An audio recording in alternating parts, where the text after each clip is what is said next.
Seahawks East Coast is your host, Fresh. I'm back at it again, and nice to see you guys once again today. And what we're going to talk about is how did we get here? So let's start off with the recap from last week. Last week, the Seattle Seahawks took on the LA Rams, 31-27 Seahawks. Total yards for each team was LA Rams 479 yards, Seattle Seahawks 396 yards, passing yards 365 for the Rams, 321 for the Seahawks, 114 yards rushing for the Rams, 75 yards for the Seahawks. 8.3 yards per play for the Rams versus 6.1 for the Seahawks. Now, guys, if you looked at that stat right there, you would think that the LA Rams would be headed to the Super Bowl and not the Seattle Seahawks because it seemed like they beat them in every single stat. But sometimes stats don't even matter when you're just this good. I think the dark side is one of the most legit defenses that we have seen since the Legion of Boom. They are about that life. They have showed us that they're about that life, and they're only going to get better because Mike McDonald's scheme is going to get better and better and better. Take an example, Nick Umawari. If I'm saying it wrong, excuse me. But just take an example of Nick. This is a rookie we're talking about, guys. This is a rookie. So put him in Mike McDonald's scheme for another 2 years, and he's going to get that much better. He's already showing signs of greatness right now as a rookie. But once he get the more understanding of Mike McDonald's scheme and where Mike McDonald can use him, right, he could put him anywhere. He could be a safety. He could be a linebacker. I mean, I don't know about defensive tackle, but who knows? He might even want to try for that position. Who knows? Pause. But what I'm saying is Nick Umorami is a game changer. Now, imagine Mike McDonald going out here and find some more younger talent in the draft. You know, as well as if it's on our offensive side or defensive side. If we win this damn Super Bowl, it's already showing you signs of greatness.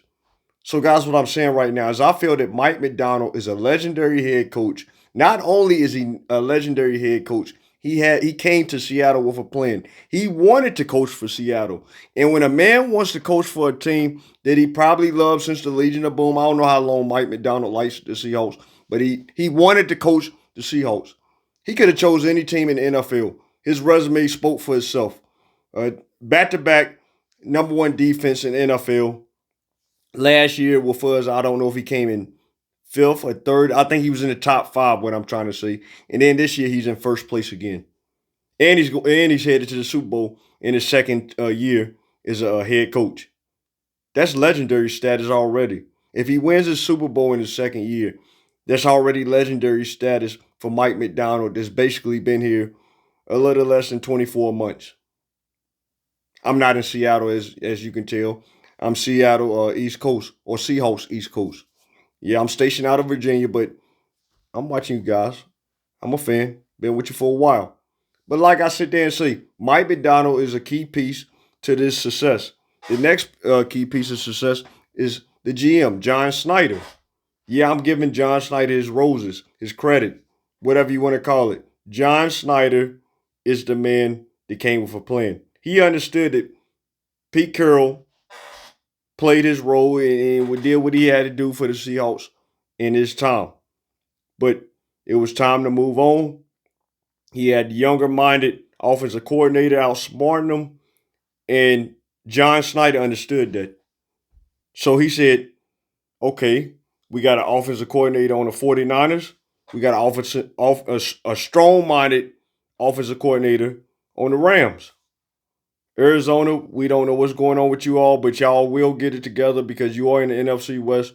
We understand that NFC West is the best, and we understand that y'all will get it together sooner or later. We don't know how long, but every team takes its time. Back to my story. Sean McVay, if not the smartest offensive coordinator in the NFL, John said, I'm going to go out here and get somebody that's going to shit up. I'm going to go out here and get somebody that's going to shit up. He seen a young Mike McDonald, and he was poised. Guys, when you mix something like that with John Smite and his smartness and how he has a vision of what he want to see in this team, and you got a defensive coordinator that we haven't seen maybe never. He's changing the game of defense along the way in real time. You know, with his dark side, his schemes is unique. one of a kind. And when you mix them two together, and then you got Jody Allen, this supporting the team. She's not going nowhere. We're home. This is Seattle. We're going to stay in Seattle. That's a beautiful thing right there. And what I'm trying to get to a point to is this could lead to dynasties. You got the right chemistry. John understands what he wants. Mike McDonald understands the task. He's going to bring us a championship. Jody Allen just wants the city to win and the 12s from all around the world. She even said it herself. So, guys, that's telling you right now, we might got something on our hands. We might got one. We might got a dynasty. I was listening to Richard Sherman podcast, and he is right. There's only been 3 or 4 different teams in the last couple of years that have made it to the Super Bowl. Kansas City, New England, the Rams. Am I missing somebody? Philadelphia. I said the Eagles. If I didn't, if I didn't say it, I said it. Kansas City, New England, the Rams, the Eagles. That's it. It's about time for change. And I think that Mike McDonald is that new change. See, sometimes you got to pass the torch.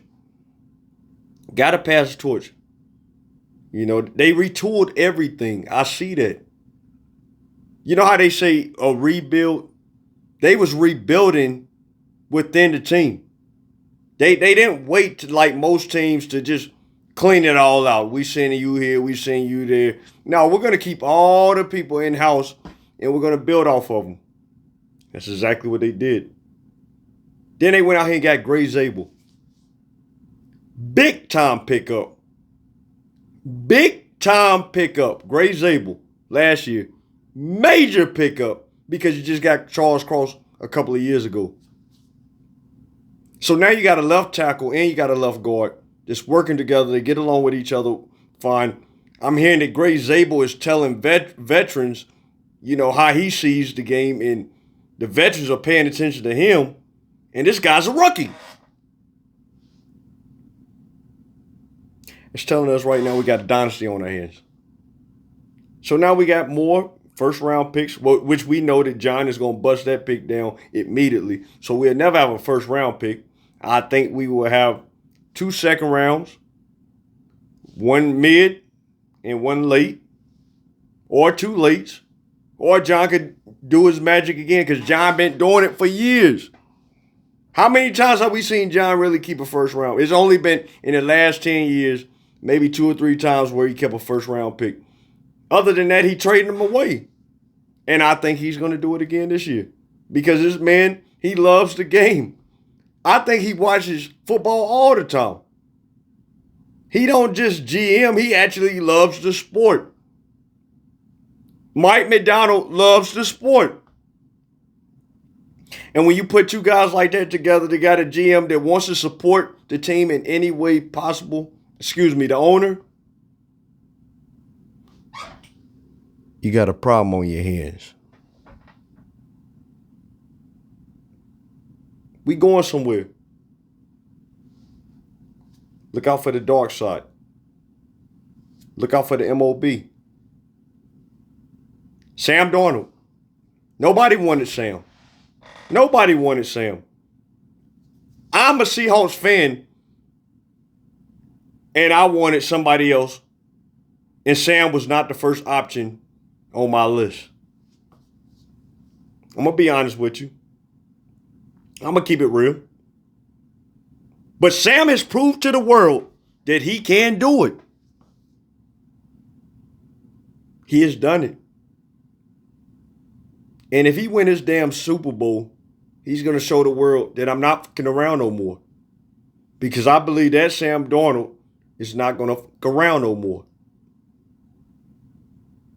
And if we got a Sam Darnold that's not going to fuck around no more, and we got a dark side that already don't fuck around, you got a fucking problem. It's your boy Fresh, and I'm outie.